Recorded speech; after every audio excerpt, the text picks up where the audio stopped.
What's probably one of the biggest weaknesses and opportunities in your business? It's your web presence and how you manage that. Today, on part one of this two-part series, we uncover some major secrets in that space with an online expert, and we share some easy ways and quick takeaways to improve your online presence on Start With A Win. Welcome to Start With A Win, where we unpack franchising, leadership, and business growth. Let's go. Coming to you from Start With A Win headquarters at Area 15 Ventures, it's Adam Contos, and I have a question for you. Did you know that 93% of online experiences begin with a search engine?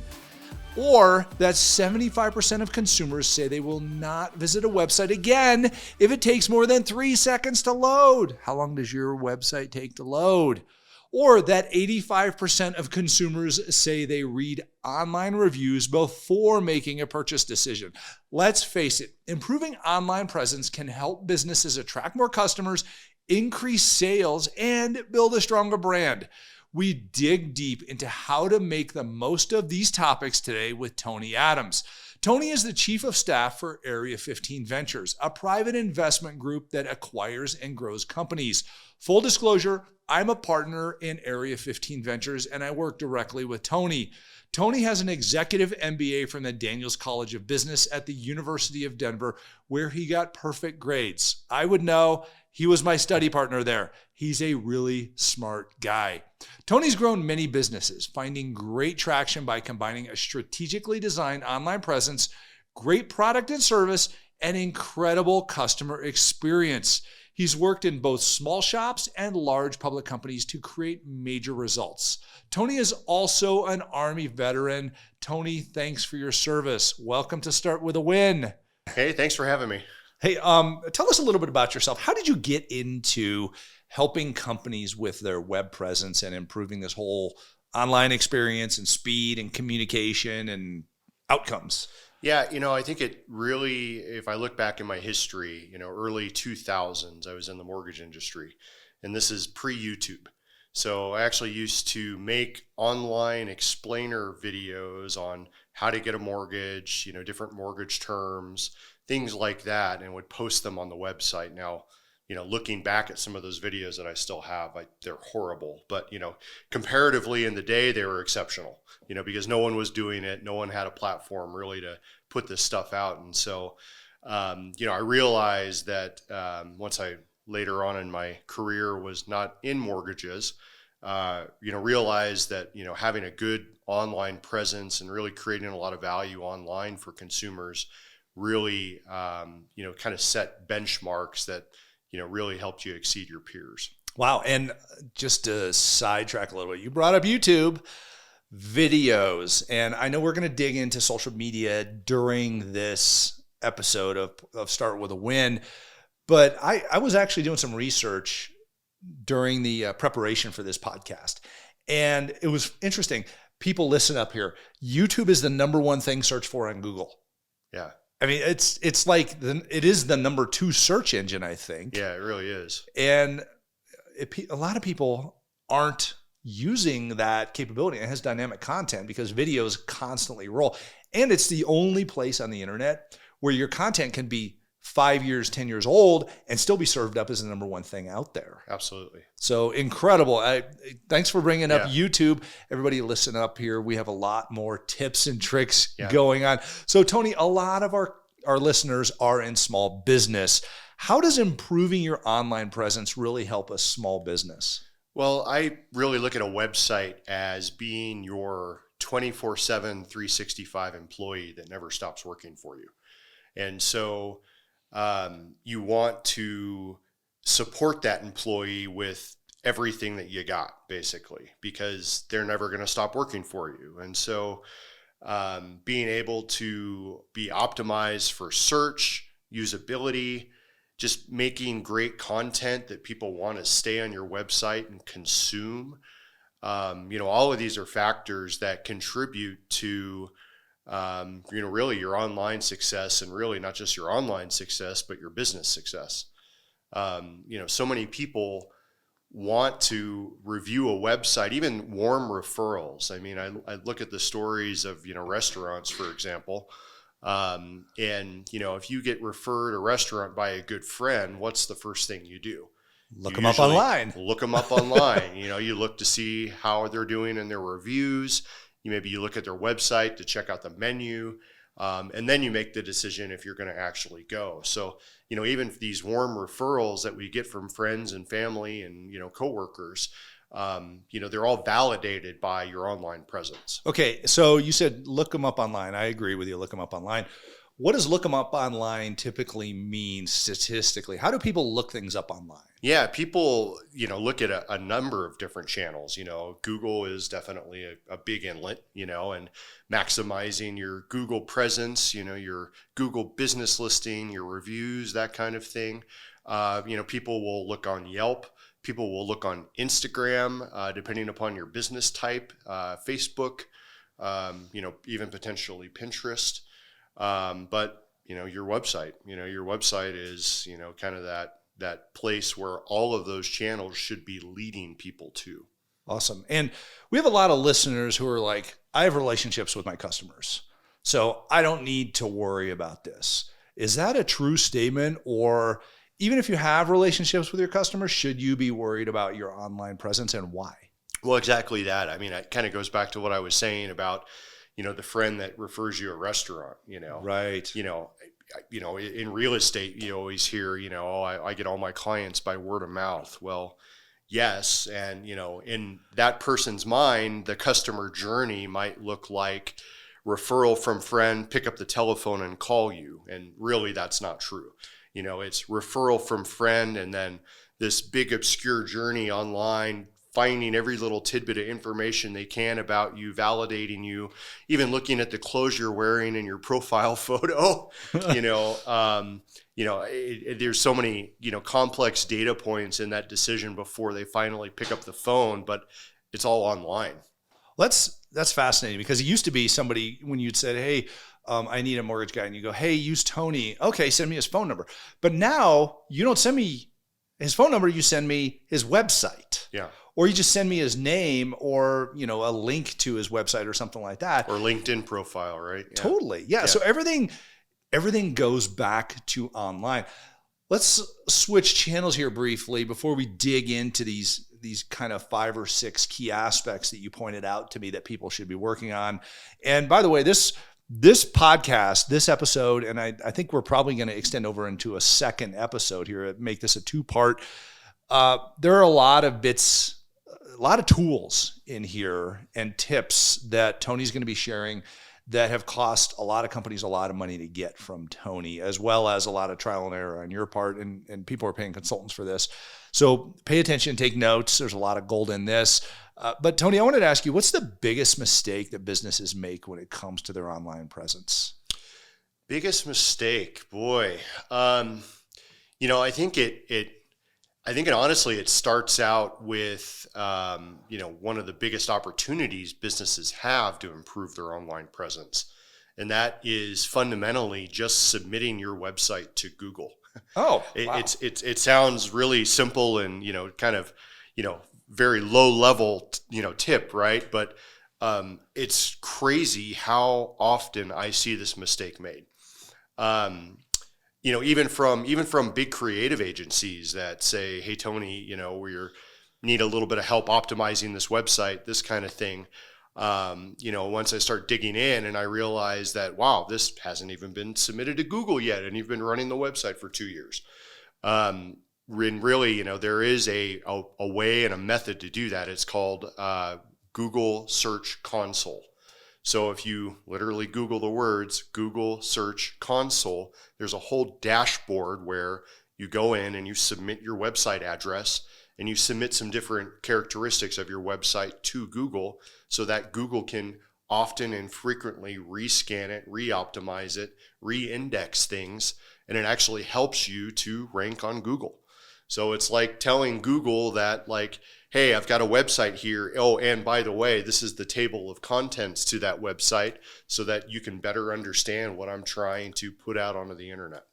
So if you think about this from a human perspective, if you don't submit your website to Google, you're just like another face in the crowd, in a big crowd. Absolutely. But if you submit it to Google, you're kind of in the VIP line. Is that a safe assumption? Yeah, absolutely. Okay. So yeah, you're on the list. you're on, there you go. You're on the list. Yeah. That's cool. So you talked to me about essentially 5 categories of key pieces that we need to work on here. And we already started talking about websites. So these 5 categories are website, SEO, which is search engine optimization, social media, online reviews, and local search or map search, if you will. So let's talk deeper into website. What's some of the, you mentioned submit your website to Google, but what are some of the other low-hanging fruit items that people can be looking at on their website to immediately make good changes? And what's some of the experience that you've had? Yeah, absolutely. One of the, I think one of Google's number one ranking, characteristics is how fast your website loads. Ooh, website speed. Yeah, so website speed is extremely important to not only usability, but in Google's eyes, how seriously you take your own website, really.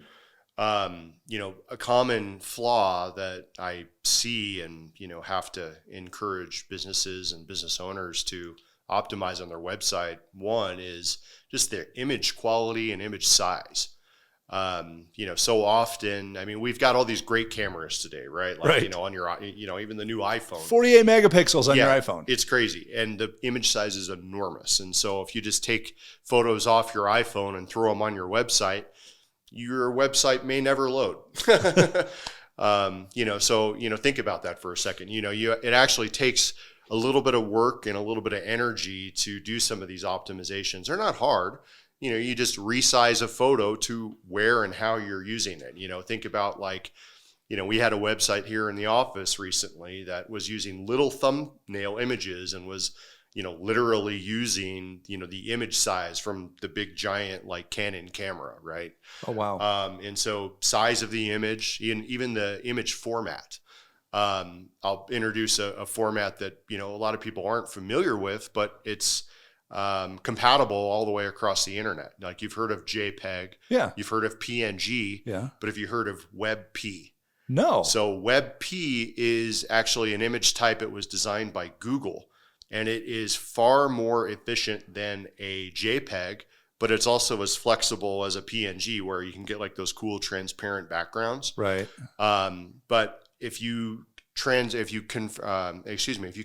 your web image into a WebP format, you're going to greatly decrease the image size, which increases your speed. So how do we convert into a WebP format? Well, there are converters online. Again, you can easily Google them. They're found in Photoshop. There's apps on the phone. There's apps on your computer. Maybe a $5, $10 plugin that you can, buy and download, but definitely worth it because, believe it or not, all of the browsers today are WebP compatible.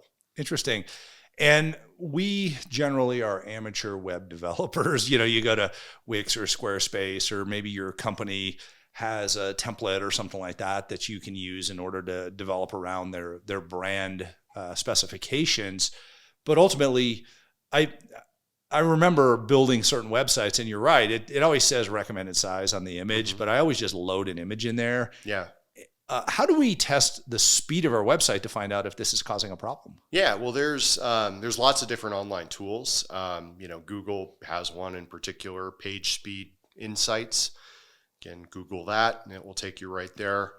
Webpagetest.org. It's kind of a nice online platform. One of the things that you really have to think about too in terms of web page speed is how the end user is actually accessing your website. What do you mean by that? Well, a lot of web users today, enter your website on the mobile device. And so depending upon your type of business, a lot of them aren't even connected to Wi-Fi. So, they're using their cell phone signal. And so you have to think about your website and using your website and the usability of your website on how that translates into using on a cell phone signal. And so that's one of the reasons why I like this webpagetest.org. It's because it allows you to actually test your site on a cell phone connection and use a mobile browser. So you kind of get the best of both worlds and are able to see just how your website performs like out in the wild, we'll say. Fascinating. So give me an example of what the results are of increasing the speed of a website. Yeah, some different reports, different stats that I've read and have seen recently. One was, everybody I think knows the website Etsy. Yep. Etsy increased, actually Etsy tried adding more images. They wanted to make a more robust kind of landing page. And so they actually stacked on some weight onto their website. And it wasn't much. It was 160 kilobytes of images, which isn't much at all. But what they saw is that their bounce rate, basically how quickly people hit the back button bounce rate, is someone hits your website and then goes, ooh, I don't like it, or it's taking too long to load, and they go back button. So Etsy actually saw an 11% increase in their bounce rate just by adding that tiny amount of imagery, so adding weight to their site. Walmart is actually a fantastic example. Walmart actually observed reducing their website speed by every 100 milliseconds caused an increase in conversions by 1%. Wow. So think about that. 100 milliseconds is pretty much imperceptible to the eye. Right. At least if you just measure that single 100 milliseconds. Walmart saw this over many increments, but every 100 milliseconds, Walmart increased their conversion rate online by 1%. For a company like Walmart, those sales were staggering.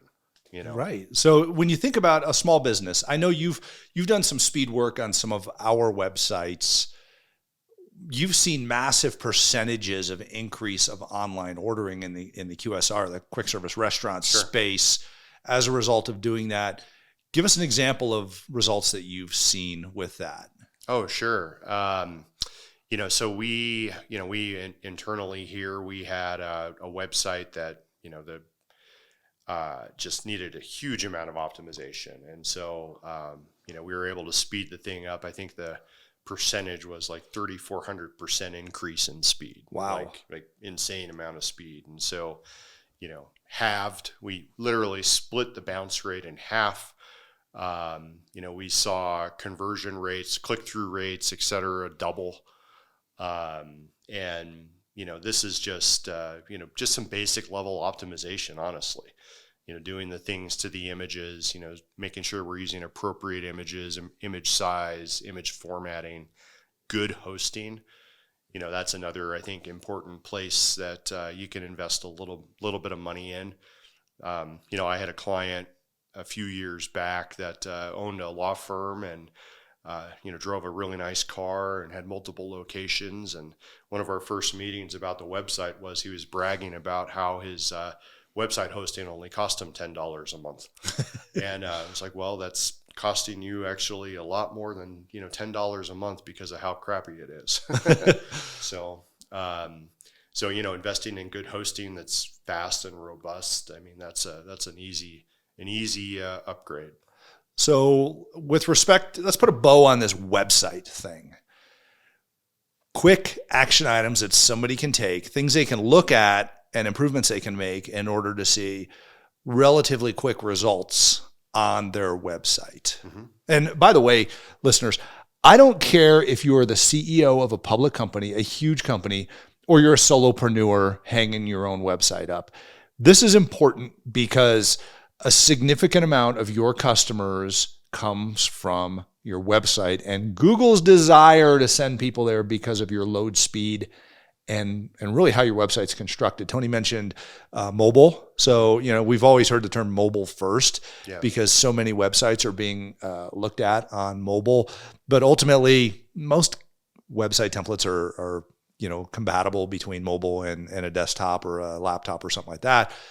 But give us 2 or 3 key things that somebody can write down right now as they're listening to this and then go do at the end of this episode to test and update their website. Yeah. First thing I would say is just read some of the basic steps and tips that Google has available to you right now. And if you go to their developer website, developers.google.com. It's actually, you'll be greeted with a 3-question survey. And after you answer those questions, you will literally be given a prescription of what you should do next. So that's easy. And, a lot of people try to skirt around, what Google says, is the best way to rank on their search engine. But at the end of the day, if you just listen to what Google says, you can actually do pretty well. And then test what you've done, test your existing website, so you at least get a benchmark, and do it before you do any improvements. So, how far you've come. And, that's the webpage test.org, tools.pingdom.com, another great site. Tells you speed, tells you how fat your website is, basically how much weight you have. But also, just take a real good hard look at it, on your mobile device. I mean, a lot of times I see websites that, might look nice on the desktop, but you pull up on a mobile device and you have to scroll down a ways before you really delve into any content or see the first call to action. All of that stuff should be, the term is above the fold. So as soon as that web page loads on your phone, you should have a clear direction and understanding about what to do next on that site. That's a great point. And for everybody, above the fold is when you open a website, there's the line at the bottom of your device, the bottom of the screen you're looking at. Anything above that line is above the fold. Anything below that line is below the fold. So when you look at a website, you should be able to look at it and know what the brand is or the name of the company and know what they do. I mean, ultimately, that's what it boils down to. Yeah. People want to know where they're landing. And if people search through the web so quickly that if it doesn't load or they don't know what the site is, they move on. Yeah. Because we're giving it just a fraction of a moment, maybe I think like between 1 and 2 seconds to actually see what the website is that we've gone to. And if it's not instantaneous to us, the name and essentially the why, we move on. Yeah, and it brings up a thought too. I'll just mention really quickly here. And, a lot of people think that, people may bring up that, I don't actually get any real sales online, or it's not really helping my business. And yes, you do. Yes, you do. But also, there's a lot of improvement there. And so if you find yourself in that boat, sometimes you got to ask yourself, well, am I asking too much too soon? And what I mean by that is the call to action. Right. You got to, that's why it's called a customer journey, right? Like you got to go from point A to point Z, and there's a path along the way. We don't have teleporters that just take you, and so a lot of times when people get first introduced to your brand on your website, it's, order now, sell, right? And so you're introducing that too soon in the journey, and you got to kind of think in baby steps and, what's the next baby step that you can progress them to and then take them down that journey. Interesting. And that first baby step should be to go look below the fold, I would guess. Absolutely. Scroll. Exactly. Scroll. So it's fascinating when we think that, because you're right. I mean, so much of business is about, we want the perfect customer to go from thought to purchase. Yeah. And that's unrealistic to think that way. The customer wants a journey and an experience, and they want it to be valuable for them. So great perspective. Closing the door on website, but still very parallel to that. Let's talk about SEO. Sure. So what is SEO and why should we care? Well, sure. SEO is kind of your brand value, on the internet, if you think about it, and how valuable and how meaningful your brand is. There's more search engines than Google, Bing matters. Yeah. And, having a brand that's, that Google and Bing kind of want to promote when the right search terms come up. I mean, if you really kind of think about how search engines work, search engines are a business. And that business has to provide value to customers, and the value that it provides is providing good content, good relevant content to customers when they're searching for things. And so your business to be in that cohort, of search terms of websites that pop up need to provide value when they're searched for. So you're using the statement search terms. Mm-hmm. And I've heard keywords Sure. a lot also. You have long tail keywords. Yeah. Tell us, what is a search term? What is a keyword? What is a long tail keyword? And how do we insert those things into our web presence, simply because ultimately that's what people search for, right? Yeah, absolutely. Absolutely. So, it kind of comes down to what type of business you have. If you have a brick and mortar, or if it's an online business. But, if you have a business that, let's say sells sandwiches, Okay. you might, want to rank for best sandwiches near me. And so that would be technically a long tail keyword, because it's not just someone searching for sandwiches. They're searching for the best sandwiches, and they're searching for the best sandwiches that are close to where I'm currently located. And so, having content around sandwiches, around how maybe your sandwiches compare to other sandwiches, how they're the best sandwiches, what makes them the best sandwiches, where your sandwiches are currently being made, all of these things, kind of compound into that long tail keyword and ranking for it. Where do we put this on our website? Where should these things be placed, and how do you ensure that you have all of these different keywords built into your web presence for SEO? Sure. You can't just stuff things in there unnaturally. So I'll point that out, because one, Google will identify that, but two, so will the person reading it. If every other word in the paragraph is best sandwich, best sandwich, best sandwich, it doesn't really sell people. Does that make a difference that to pile things in over and over and over again? It hurts you. Yeah, okay. It definitely hurts you. And so it's it's using search terms sporadically, throughout your copy, but just defining, what it is. I mean, the internet and the search engines are smart enough to know what synonyms are and be able to define synonyms. So just as long as you're kind of, defining and articulating what your content, what your product, what you're trying to sell, your value proposition, everything is about, and doing it throughout your website. I mean, you should have multiple pages, and if you have product, you should have a page for each product, that is very well descriptive, and, something that is easy to navigate, and kind of that you can easily find more content, more description, more focus on that product about. So you mentioned sandwiches. Mm-hmm. So you would have, like, you click on this chicken sandwich. We have chicken sandwich concept. You click on the Big Daddy, Mm-hmm. and then that should not just pop up a photo, but kind of a very nice description, what's in it, maybe how it tastes, who might like it, lots of things around that. What's in, the ingredients. But you also mentioned about local, and so I'll bring up another thing that you can, again, find on the developer's website at Google, but it's called structured data.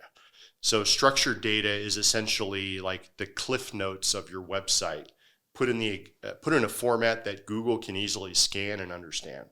And so structured data is a little more advanced when we talk about SEO, but it's extremely important, because Google doesn't actually have to figure out like what this image means, or what this page is about, or how much this product or sandwich costs.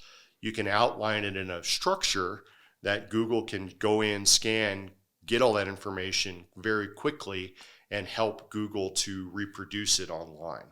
So there's plugins, modern web builders have this, but it's an important facet of the business, and it definitely helps you to rank locally as well. So if you're kind of your own web developer, let's say you have a Squarespace or a Wix, mm-hmm. or something, you should just go on their website and search for structured data. Absolutely.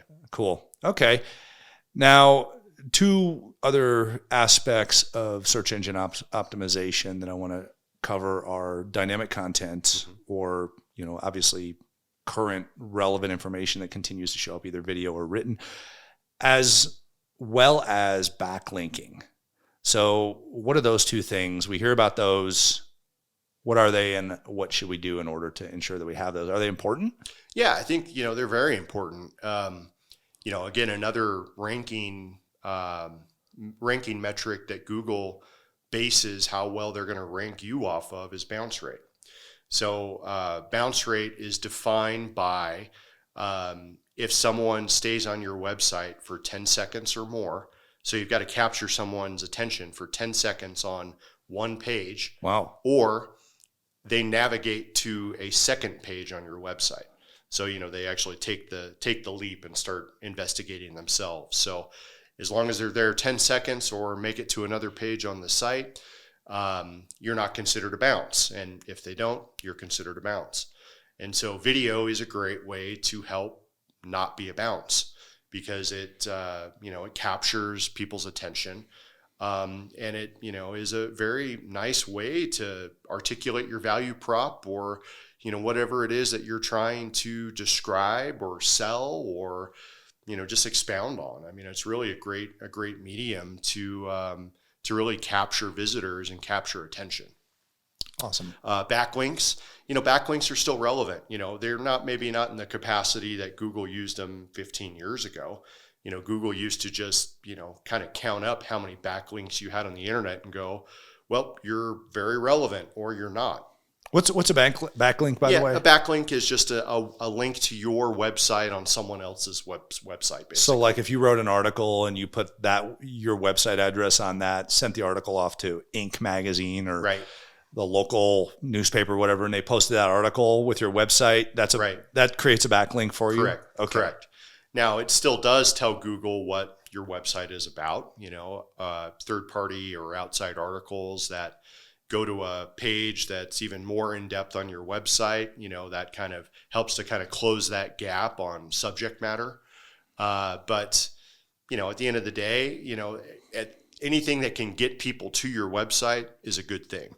And so having more entry points for your landing page, for your website out there on the internet, it's only going to do things like help you. And that's the end of part 1 of this 2-part episode. Make sure you check out next week when we dig even deeper with Tony and answer some of those dying questions you might have about your online presence. Go back and listen to this again also. There's a lot of gold in here, and it will help you immediately change your web presence. We'll see you next time on Start With a Win.